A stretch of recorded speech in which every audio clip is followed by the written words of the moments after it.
অবস্থায় অনুব্রত মণ্ডলের বিরুদ্ধে দল কোনো কড়া ব্যবস্থা নিতে পারে কিনা, আজকেই নিতে পারে কিনা তা নিয়ে জল্পনা চলছে। কারণ কলকাতায় ফিরে এসেছেন অভিষেক বন্দ্যোপাধ্যায়, সেক্ষেত্রে কোর কমিটি থেকে তাকে সরিয়ে দেওয়া হবে কিনা, তাকে থানায় হাজিরা দিতে বলা হবে কিনা, এ সমস্ত নানান জল্পনা ঘুরপাক খাচ্ছে রাজনৈতিক মহলে। কিরকম জল্পনা, গোটা বিষয়টা একটু বুঝে নেব। প্রসেনজিৎই রয়েছেন আমাদের সঙ্গে। প্রসেনজিৎ,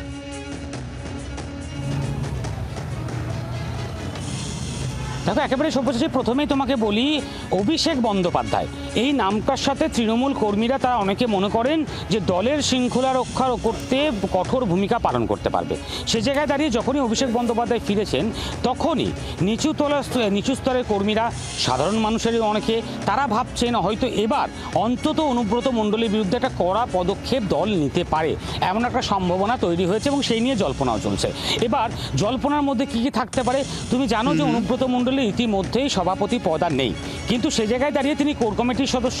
তার পাশাপাশি তিনি আরও বিভিন্ন এসআরডি এর মতন, চেয়ারম্যানের মতন বেশ কিছু পদে তিনি রয়েছেন।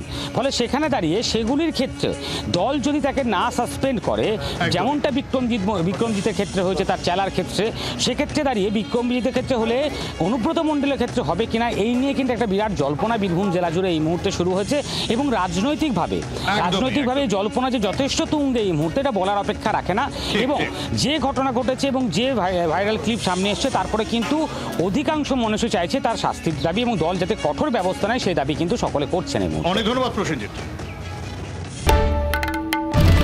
বাংলার আওয়াজ, বাঙালির আবেগ, জি 24 ঘন্টা।